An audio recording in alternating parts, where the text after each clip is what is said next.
Welcome, everyone. We'll be starting in just a minute. This is CAC's webinar for the 2025 Cultural District Program. For everyone's awareness, this session is being recorded and it will be posted to our Cultural District's webpage for later viewing. And with that, let's get started.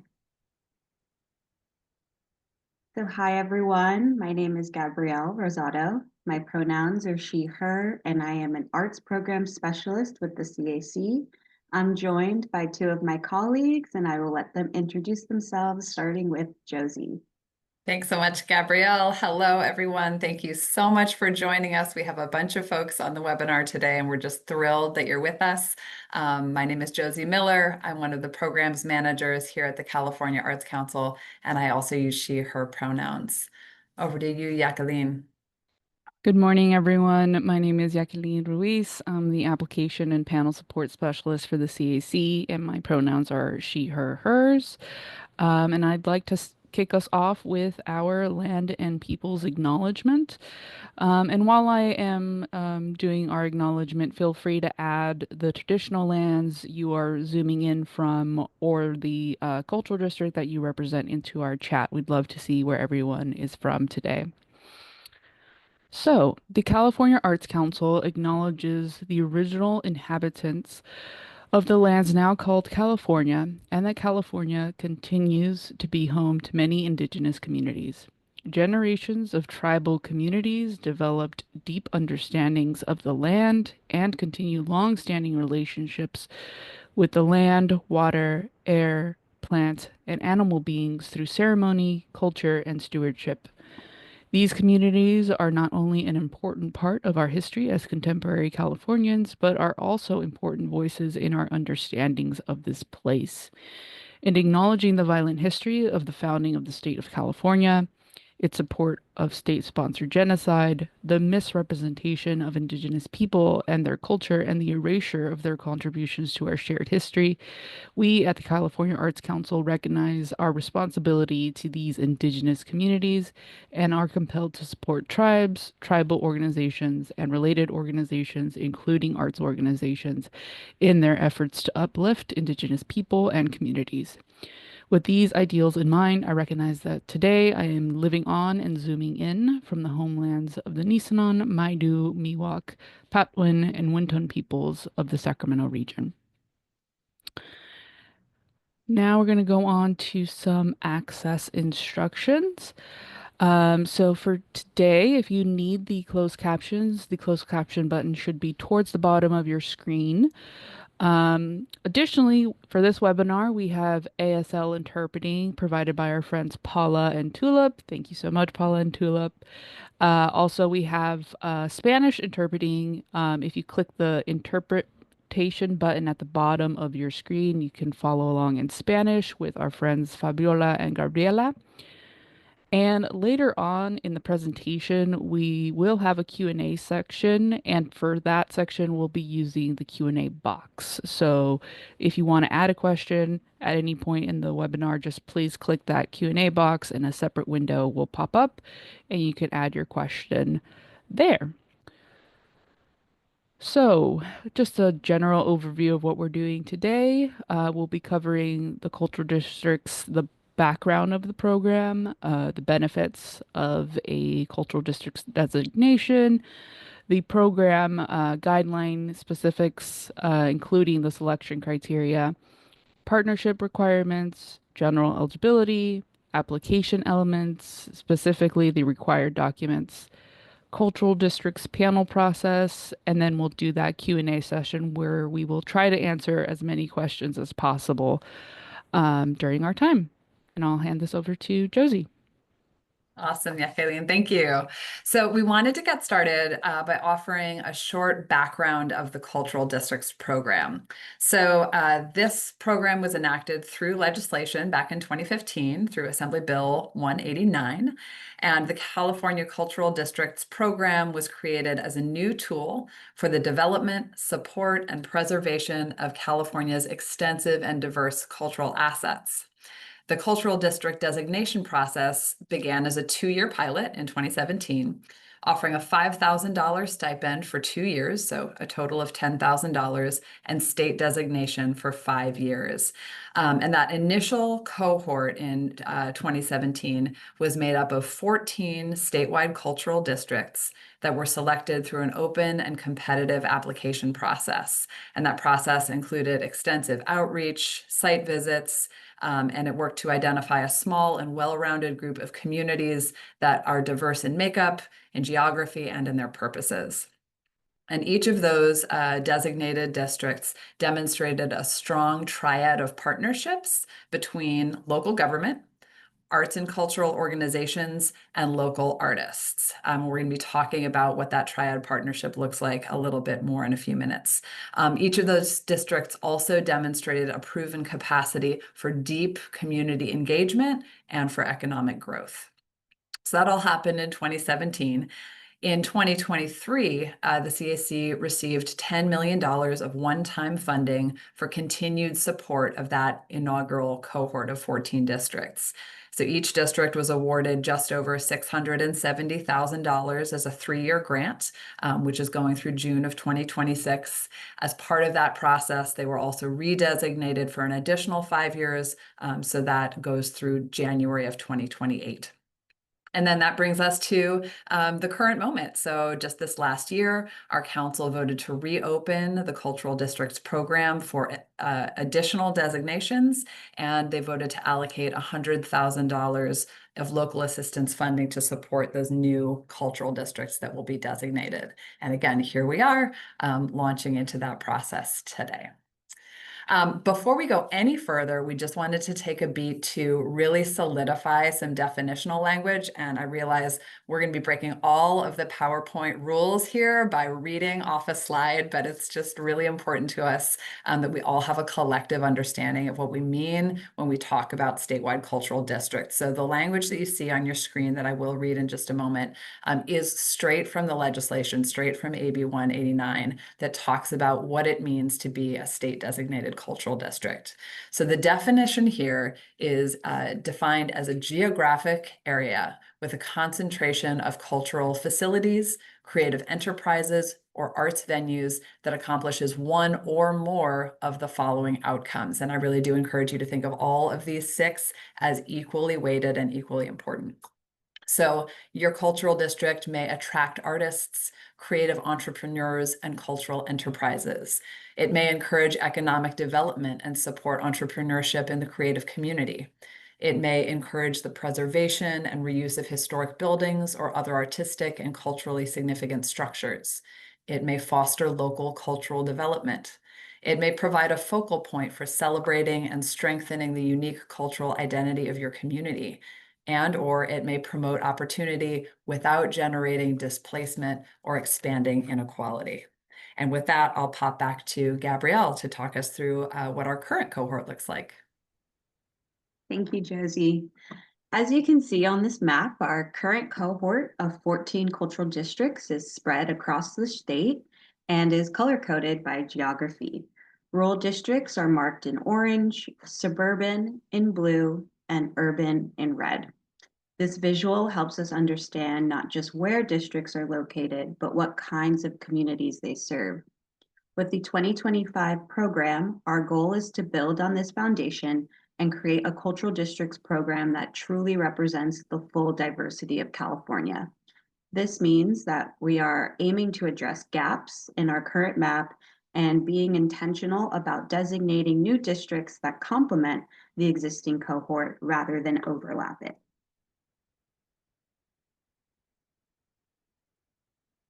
Each applying cultural district will be asked to self-identify using 2 key typologies. We have context and focus. These categories help us better understand and support the unique nature of each district and ensure an equitable and relevant review process. Context refers to the district's geographic setting, as we went over in that map, urban, suburban, or rural. And urban and suburban districts are generally expected to cover a contiguous geographic area. Rural districts, however, don't have to be contiguous, but will need to demonstrate how the areas involved are complementary and synergistic in their cultural mission. Focus describes what drives the district's work. So we have cultural heritage, cultural production, or a combination of both. Some examples could be a district would be rural and focused on cultural heritage, while another could be suburban with an emphasis on both cultural production and cultural heritage. Throughout the application and review process, districts will be grouped and evaluated by these types, allowing us to tailor support and ensure meaningful peer comparisons. And next, we're going to go over some designation benefits. Selected districts will receive support and recognition designed to elevate their work, strengthen local impact, and build statewide visibility. Some of the key benefits include official state certification, recognizing the district as a leader in advancing arts, culture, and community. California Cultural District's branding materials to help raise the visibility of the district's work both locally and statewide. Technical assistance from the California Arts Council throughout the application process and the grant activity period. Joint marketing support, a $10,000 two-year grant stipend to support district activities and initiatives. And lastly, participation in a statewide cohort, which include opportunities for peer learning and convenings. And I will pass it on to Jacqueline to talk a little more about the program. Thanks, Gabrielle. So looking a little deeper into some specifics, the CAC's Cultural District Program aims to cultivate authentic and sustainable cultural districts that reflect the breadth and diversity of California's extensive cultural assets. The maximum request amount is $10,000 spread over 2 years. There is a one-to-one match for this grant. The program specialists are my colleague Gabriel Rosado and myself, Jacqueline Ruiz, and we've set up a designated cultural district inbox. So this is the best way to get a hold of us if you have cultural district questions, and we'll also be putting this in the chat. So moving on to our selection criteria. The districts will be selected for designation based on the strength with which they demonstrate the following: diversity, capacity, and commitment of participating partners, authentic community engagement from diverse stakeholders, a strong understanding and concentration of the cultural assets present, clarity and thoroughness of vision, goals, objectives, and budget, clearly defined leadership, and anticipated impact of the cultural district designation and expected contribution to the cohort. And with that, I'll pass it over to Josie. Fantastic. Thanks so much, Jacqueline. So as in our inaugural cohort, we are only accepting applications from organizational partnerships, and the format of that is laid out on the screen in front of you. So at a minimum, we require a partnership from at least 3 organizational entities. One that is an arts and or cultural nonprofit or collective, a local business, business association, or community development corporation. And third, the branch of local government that oversees land use for the proposed district. And I'm just going to hold on to that for a second, because for some of you, the local government unit that is in charge of land use may be your city or your municipality. For others of you, that may be a branch of your county government. So whomever is in charge of land use permitting and regulation, that's the branch of local government that you're going to want to partner with to put forward this application, as that has significant implications for opportunities and implementation of cultural districts.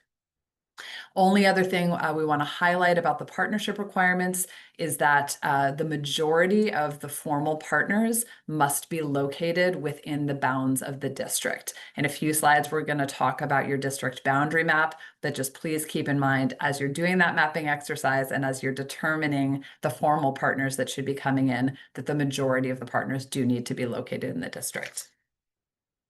A couple of other eligibility requirements. So one of these organizations that's in the partnership is going to act as the lead applicant and actually create the account on our grants management system and submit the application on behalf of the partnership.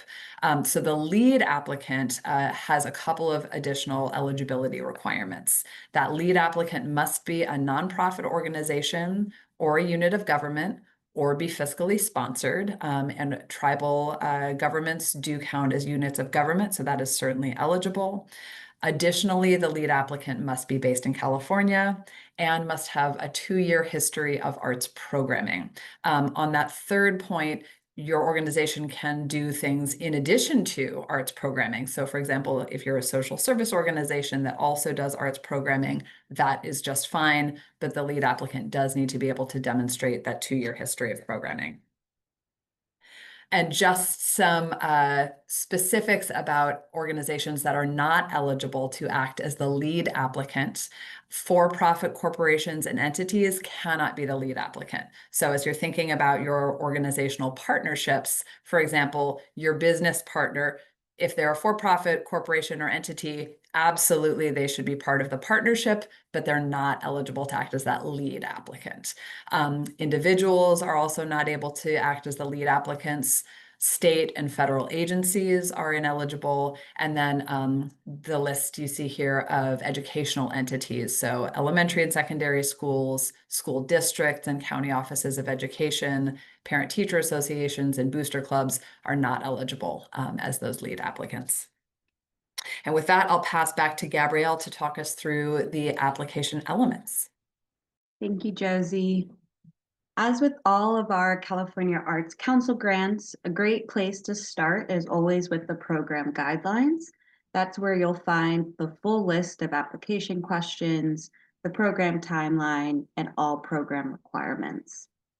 Our application elements include applicant information for all 3 partners, narrative questions, budget tables, which include a 2-year budget snapshot of revenue and expenses, a project budget table, and a matching fund table. And lastly, required documents. Today, we'll be focusing specifically on required documents as these materials are part of what make the Cultural Districts program unique.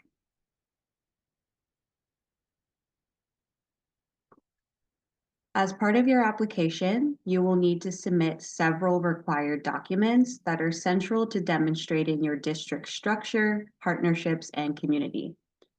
Here on the screen is what will be required. We have first the letters of agreement. These must be signed by both the lead applicant and all participating partner organizations, a cultural asset inventory, a district boundary map, and lastly, 3 letters of support.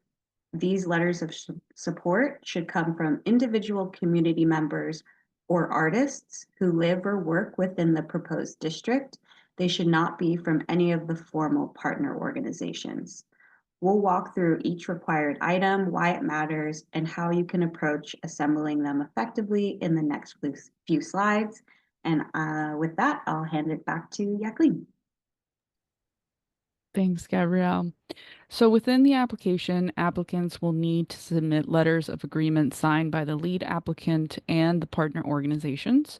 This will be a formal agreement where the partners will outline their roles, responsibilities within the cultural district.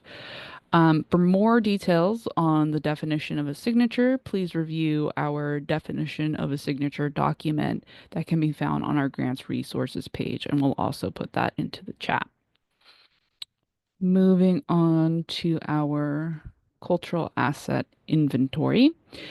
In general, cultural assets are cultural factors that contribute to the vitality and robustness of the people living there. Examples include museums, public sculptures, murals, areas of cultural significance like natural community spaces or annual ceremonies that happen. In submitting the inventory, please make sure that you're using the template provided within the grants management system. And for more information on this, we did provide a background and instructions document, which is also within the guidelines and in the grants management system. And with that, I'll turn it over to Josie. Fantastic. Thanks, Jacqueline. So I'm going to actually pause and go off script for just a second because I see a lot of traffic in the chat about the recording. Yes, this is being recorded and will be available. So don't feel like you need to take furious notes. You can just relax and soak it all in, and the recording will be up on the website shortly afterwards. All right, back on script. So the next portion of the application that's going to be required is what's called a district boundary map. And that is quite literally where you are outlining the geographic boundaries of your district. And this is really important for a couple of reasons. First and foremost, this map can serve as really a foundational planning tool and help communicate to care holders and interested and affected parties the scope and the focus of your cultural district. So the district boundary maps define the geographic area that is going to be formally designated as a cultural district.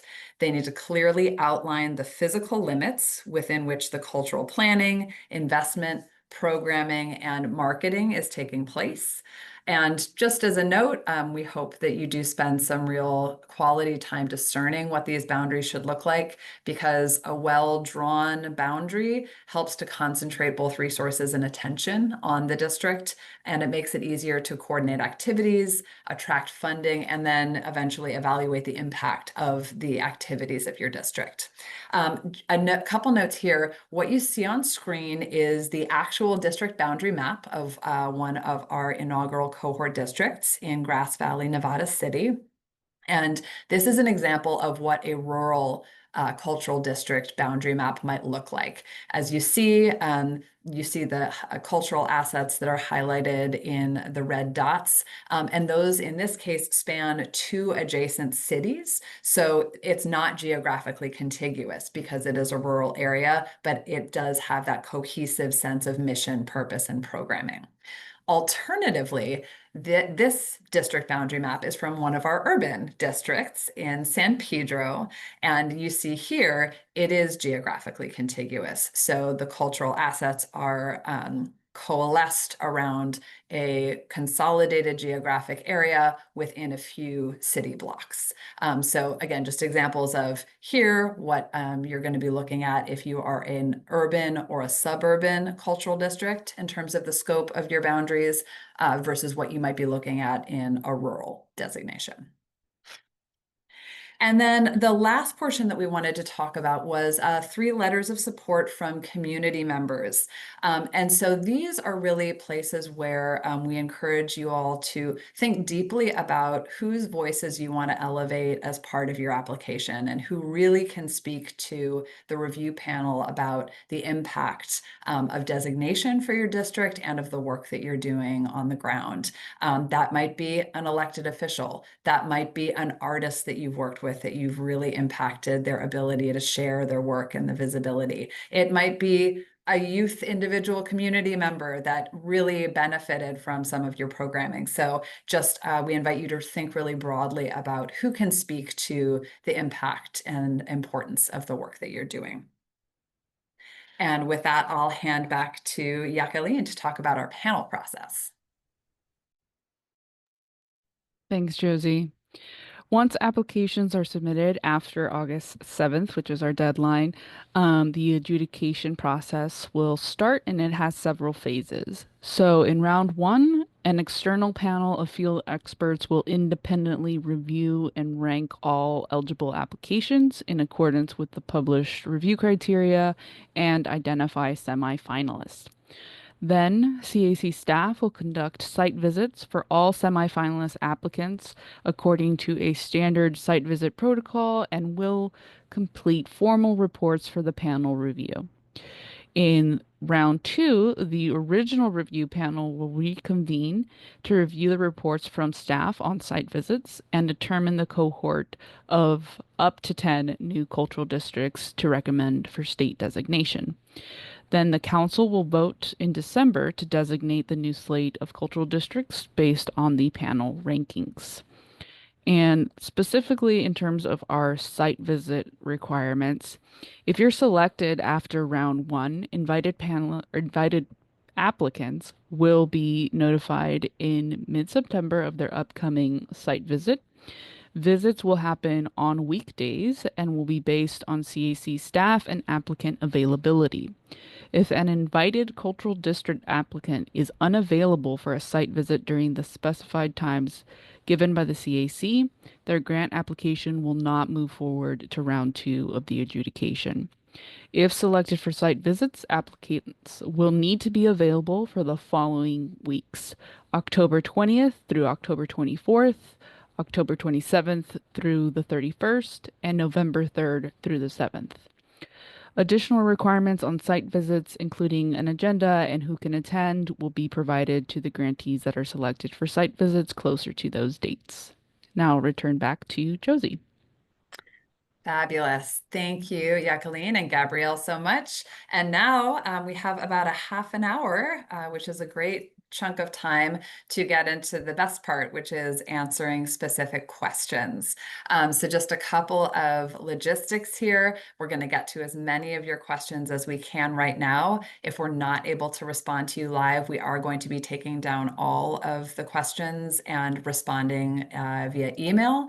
We are also going to be using the questions that come up in this session and in our additional support sessions to put together a frequently asked questions document that we will link on our website so that everybody is getting access to all of the information that's coming up through these sessions. Also, as Gabrielle noted, we're not monitoring the chat for your questions. We're going to be looking at the Q&A box, which you'll see at the bottom near the center of your screen in Q&A. So we invite you to put your questions there. Jacqueline is going to read us out some questions, and Gabrielle and I are going to tag team on responding. So Jacqueline, throw them at us when you're ready. Thanks, Josie.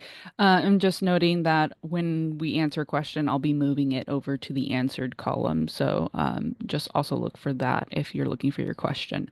So first question, are there other funds that will be allocated for the development of cultural districts later this year or next?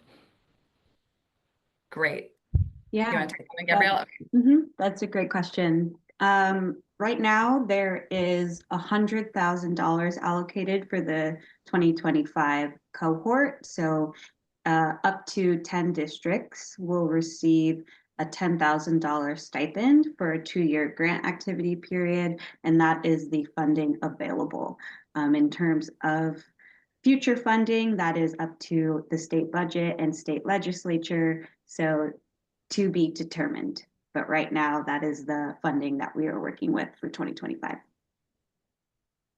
Awesome. Next question. We weren't able to find information about the existing designated cultural districts and the people who live, work, and gather there, and how they directly benefited from the distinction.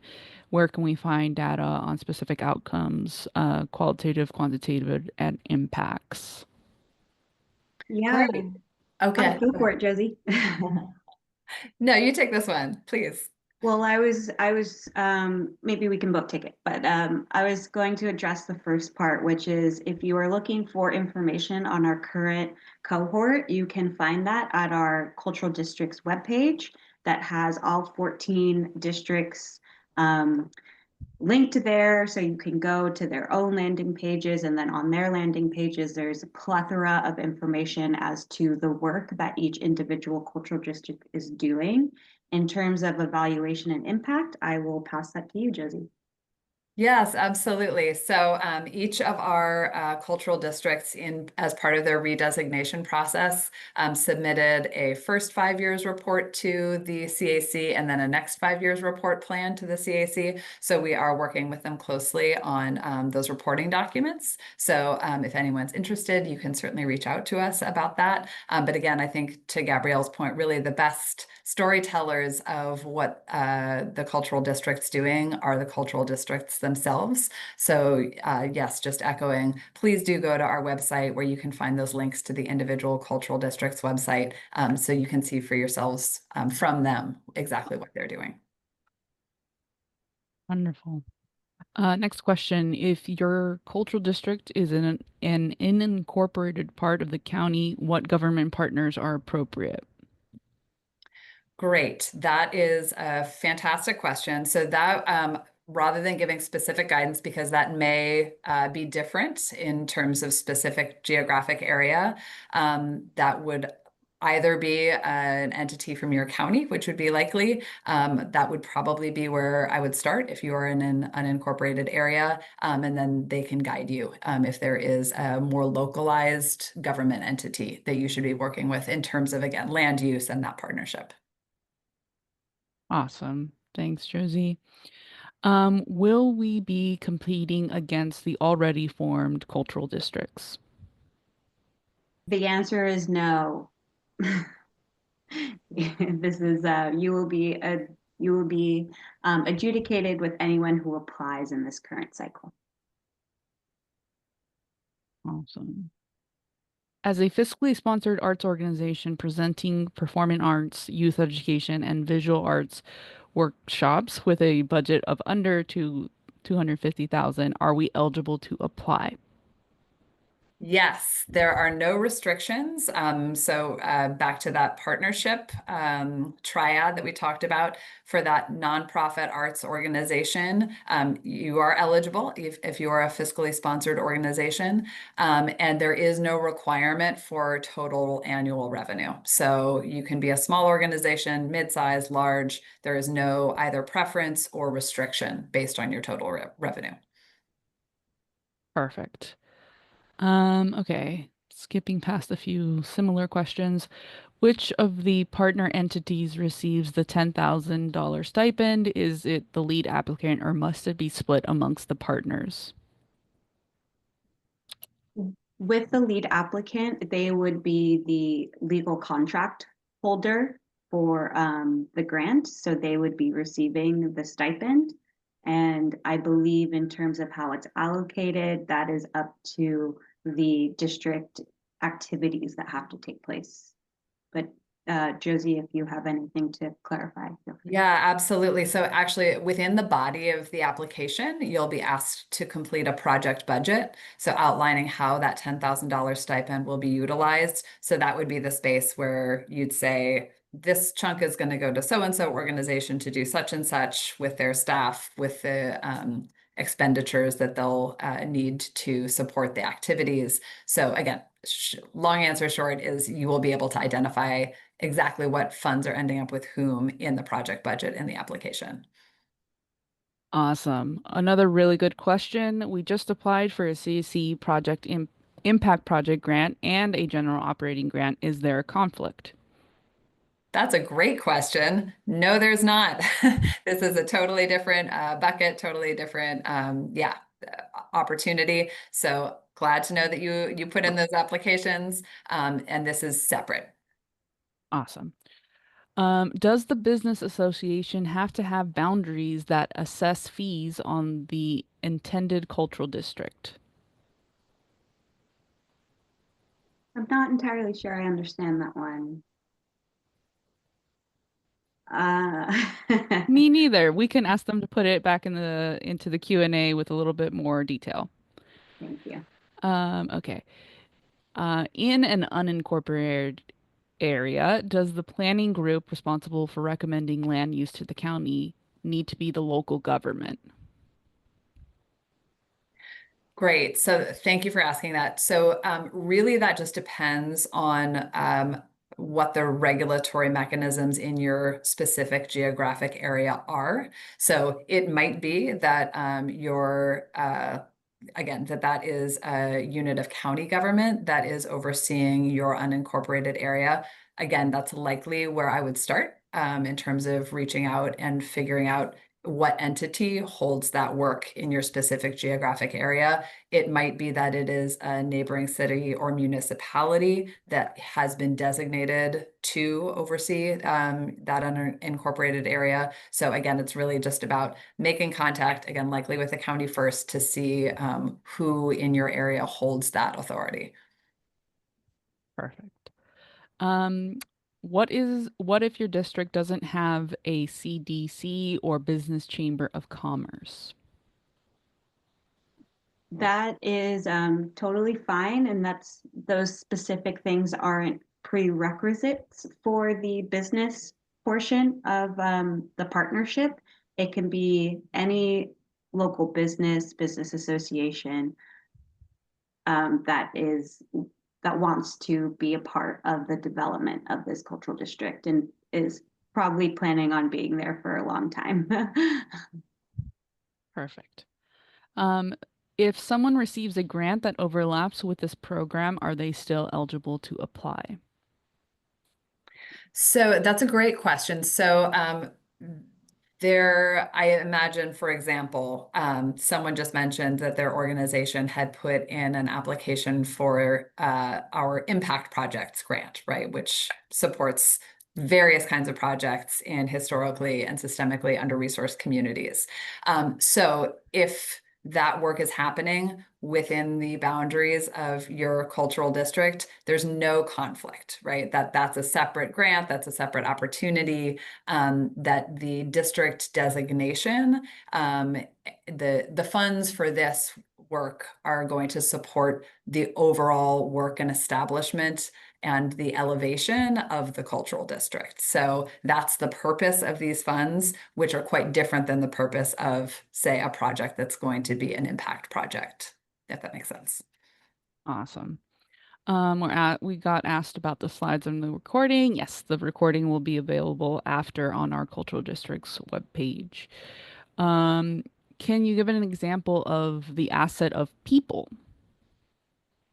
Yeah, this is a great question. So, when we're talking about people, it can be individual people. So maybe someone who has, had a lot of local activism that they've done and they're really well known. It can be just a community of people. So if your cultural district is really focused on preserving a specific cultural heritage, I believe that counts as an asset of people. Yeah, do you have any other examples, Josie? Yeah, I mean, I think that just really to echo what you said, Gabrielle, I mean, thinking about the elders in your community, thinking about the people that have made it possible for the area that you are in to have this concentration of cultural assets, like who are the folks that have been doing this work, are doing this work. Those are going to be your people assets. Awesome. Is there an official or unofficial minimum annual budget for the lead applicant applying? No. No. No requirements, no restrictions. Any budget size is eligible. Perfect. Regarding criteria, authentic community engagement from diverse stakeholders, is this related to the application process or the lead applicant's organization operational culture? Mm. Um, I In the application, if this is referred to the review criteria, I think authentic community engagement from diverse stakeholders is something that should be talked about across the partnership. So how is each single partner bringing in their unique engagement approach and who exactly they are engaging in terms of community, government, stakeholder, XYZ. So you want to be able to showcase that holistic engagement rather than it just being what the lead applicant is doing, since this is a partnership um, uh, opportunity. Awesome. Any limits on how many assets we can include in the inventory? No limit at all. The more the merrier. And we really do encourage all of you to really consider what those assets are and could look like. I will just reiterate on the Cultural District's website, under the resources page, you'll find that link to the cultural asset inventory template, but there's also a 3-page long instructional document about how to engage your community in helping you answer those questions. So there may be cultural assets out there that individuals aren't even aware of that exist in your community. So really thinking broadly about how to engage your community to collect that information to reflect on the template. And no, it can be very lengthy and numerous in terms of what the assets are. Awesome. All right, this one's a little long. Can you please clarify city entity eligibility method of determination? Our Cultural Affairs Division is housed within the Economic and Workforce Development Department, but we work closely with our Planning and Building Department, who have the land use oversight, or does this need to be the City Council, which has final authority over land use? I'll Great. let you take that one, I Jen. could take awesome. Yeah, so I think that the city entity would be your partner. And so if you are working most closely with a branch of the city that then is also collaborating with a different department in the city government that actually does the land use oversight, that's totally eligible. Really, the idea here is that we want to be sure when you are presenting your application to the panel is able to see confidently that the arts organization, the business partner, and the government partner are really all on the same page about what's happening, what this is going to look like, who's in charge of what, and that your local government entity is behind the project, right? And that that's signed off on sort of right at the outset. But again, if you're working most closely with one department that is also liaising with another department, that's totally fine. I would encourage you to reflect that in the narrative portion under the partnerships section of the application, just so it's very clear to the panel why you're working with one department instead of the other. Awesome. Cool. And I'm sorry if I was going too fast. I'm going to try to slow down. Um, what are we supposed to do accomplish with this money? The $10,000 to is it used to create a new district? Sorry if I missed it.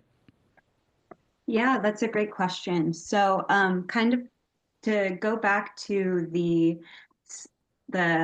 definition of a cultural district in that slide that had the 6 outcomes of what a cultural district can achieve. Essentially, with this funding, it depends on where you are in the development of your cultural district. You know, you might be already city designated. That's a thing. So maybe this funding is to go towards actually enacting programming, or maybe buying a parcel of land so that you can build something on it. Or it could go towards hiring a coordinator who will help facilitate and liaison amongst all of the partners. It's there aren't specific deliverables that need to come out of that 10K, but I would encourage you to look at the guidelines to see what are the outcomes that a cultural district is intended to do and serve. And money should go towards that. Awesome. So, are preceding cultural districts eligible for renewed support, or are all grant awardees to be new cultural districts? That's a great question. So this $100,000 and designation process right now is for up to 10 new cultural districts. So that funding is going to go to support the up to 10 new districts that our council will be voting on at their December meeting. Yeah. Awesome. How large can a district be? Um, right now, there are no restrictions on how big it can be, I think the thing that you would want to focus on is your geographic context. So if you will be a urban or suburban cultural district, your area has to be contiguous. If you're rural, obviously it might look a little larger. It might span across a freeway, but you still have to be able to make the case as to how it's complementary and synergistic.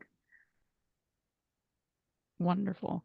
How many semifinalists are we going to have? That's a fabulous question. Fully transparent, we don't know. We'll see. Just in terms of the process, to reiterate what Jacqueline shared a while back, the applications will come in. They will be reviewed by an external panel of your peers, and they will score them on the review criteria that are published in those guidelines. And then from those rankings, they will determine sort of what that semifinalist number is.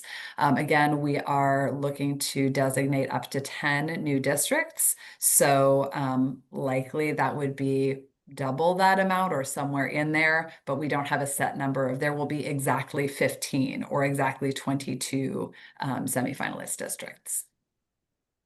Wonderful. Can you please go over the matching funds requirements? Do applicants have to identify secure matching funds? Yes, and actually, before I answer that question, I realized I do want to go back because this will haunt me. When I talked about what the funding can go towards, we do have a very clear what we do not fund policy, and one of those things is purchasing of land. Unfortunately, state funds cannot go towards that. So while you're filling out your project budget, you want to make sure that you are of keeping yourself apprised of what actually are eligible expenses for our state. And the same goes for our matching fund requirements. So we have a really detailed matching fund and in-kind contribution policy document that you can refer to as you are filling out your matching fund table. But at time of application, we assume or we they don't have your matching funds don't have to be secured. They could be pending. And as you go through the grant activity period as part of your final reporting requirement, you will then have to actually detail where that matching fund did come from and how it was secured. So at time of application, they can be pending, and then by time of final reporting, we actually do have to see the matching funds and where they came from. And if I can just tag on briefly to that, I know there's often a lot of question about in-kind matching. So alongside cash match, what can be used for in-kind matching? And as Gabrielle was saying, we actually have a very thorough policy document on what sorts of things can be counted as in-kind match. So donated services that your organization would otherwise pay for, space rental that, again, if somebody charges for their space and they give it to you for free, that counts. Things like volunteer and staff labor typically do not count. So if you are considering including in-kind sources in your match table, please do make sure to reference that document so you can see what are eligible sources and what are not. Wonderful. Okay, so does the boundaries of the business association serve have to be the same as the proposed cultural district? Another way to say this, can the boundary of the cultural district include area outside of the boundaries of the business district? Yes, so they certainly do not need to overlap. And similarly with the government partner, right? If your government partner is the city of XYZ, your whole district is not going to be the entire city of XYZ, right? So there can be overlap. It can be a portion of the area served. Same goes with the business association. So the business association might serve one city or multiple adjacent cities, or it might serve a neighborhood in a city that the cultural district is part of, but also overlaps. And again, while the majority of the partners do need to be located within the bounds of the district, it's not a requirement that all have to be. So if one of the organizational partners their office is located not within the bounds of the district, as long as the majority are, that's still eligible. Perfect. Is this a yearly program? Would we be able to apply for it next year if we cannot get it together for this year's application? Unfortunately, this is a legislative. Oh, that's a hard word to say. It is not coming from our local assistance funding, which is our yearly grant making cycle. That comes yearly from the state budget. This is separate from that. So as of now, this is not a yearly program. Funding is usually attached to a very specific bill. So if more funding is designated towards that, or if our council approves to put aside a certain amount from our local assistance budget to fund future cultural districts, that's kind of how it will come to reopen. Great. And I'll just tag on to that saying it's a brilliant question. Thank you for asking it. One of the interesting things about the cultural district program, to Gabrielle's point, is designation is separate from funding. So those sort of move adjacently to one another, but not in tandem necessarily. So the short answer is we don't know exactly when the next call for cultural district applications will be. So would definitely encourage you to get an application in this round if you can, and more to come. Perfect. This is kind of a similar question. How did the support go from 600,000 K to 10K over 2 years? Great, I can take that one too. So yeah, again, as Gabrielle was saying, this program really has come to the California Arts Council through a series of pieces of legislation. One was the bill in 2015 that actually enacted the program at all. And then in 2022, there was a one-time lump sum of $10 million that was designated in the state budget specifically to go to the cultural districts program. So again, that's where the designation piece and the funding piece are happening sort of side by side, but not necessarily simultaneously. And so this initiative, both when we launched the program in 2017 and now again in 2025 for the new cohort, again, as Gabrielle mentioned, our council actually is setting aside funds from our general local assistance budget to support this stipend for cultural districts. And then it remains to be seen if additional funding comes this year or in future years. Wonderful. Since we have a little bit of time left, I'm going to pick the questions that have not been asked yet. This is an interesting one. I know this may seem obvious, but how do you define cultural? Yeah, I would recommend looking at our glossary of terms on our website. We have a plethora of definitions on there. So I would refer to that. Awesome. Does the August 7th deadline presume that the preparatory work has probably already been underway by a viable candidate? That's a great question. Thank you for asking. It does not presume that. This application window is actually open for significantly longer than our typical grants, specifically for that reason, that we understand as a partnership application, that does take a lot of legwork, right? To get those relationships in place, the conversations in place, the letters of agreement in place, that's a lot of work to do. So we wanted to make sure that people had as much time as we can offer to get those things in place. So certainly if you are on this call and saying, wow, we've got all these cultural assets, but we don't already have a working relationship with our local unit of government, should I even bother? Yes, please do. And again, we're going to, in a few minutes, get to some additional resources that we can provide you. But the idea is that anybody is eligible, whatever sort of stage in the life cycle of your cultural district you are, whether this is emerging work or, as Gabrielle mentioned earlier, maybe you've already been designated by your city, right? So this is open to anybody in any stage of that life cycle. Wonderful. Okie dokie. Will the application be docked points if the lead applicant has small staff and annual budget? No, as I believe, mentioned before, there is no budget restriction, minimum or maximum for operating revenue. Yeah. Wonderful. Can you go over the accessibility requirement? Yeah. Great. Yeah. So Okay. You please accessibility. take that one, Gabrielle.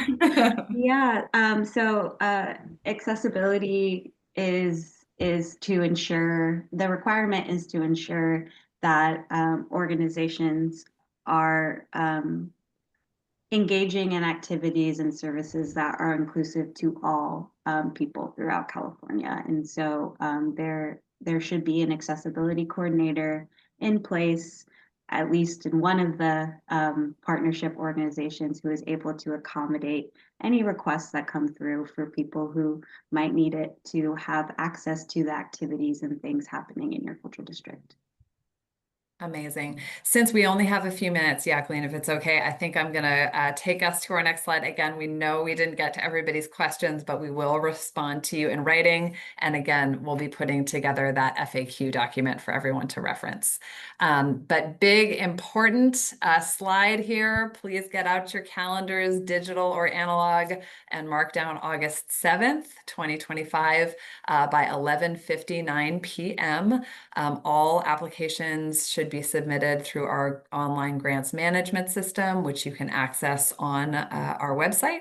And we're going to talk through a few more opportunities for support that we have coming down the pike. Yes. So before we wrap up, I want to point you toward some key resources that will support you throughout the application process. First, you want to be sure to review the CAC grant manual, which provides further guidance on eligibility, reporting, and even registration for the applicant portal. We also have our cultural district's webpage, which we have popped in the chat, but on there you can find the program guidelines, that glossary of terms, resource documents, and links to our current districts. And for more hands-on support, we will be hosting drop-in office hours where you can connect with staff and ask more questions. We have the upcoming dates that include June 23rd from 4 to 5, July 21st from 12 to 1, and August 4th from 4 to 5. And you can register for those office hours from the Cultural District's webpage as well. And finally, if you have any questions outside of these times, we encourage you to reach out to us directly at that email, culturaldistrictsgrant@arts.ca.gov. And with that, that concludes today's webinar. Thank you so much for joining us today. We hope this was helpful, and we are still here to answer any questions as they come in. And thank you for your continued commitment to advancing arts and culture in your communities across California. We look forward to seeing what comes through, and have a wonderful day. Thanks, everyone.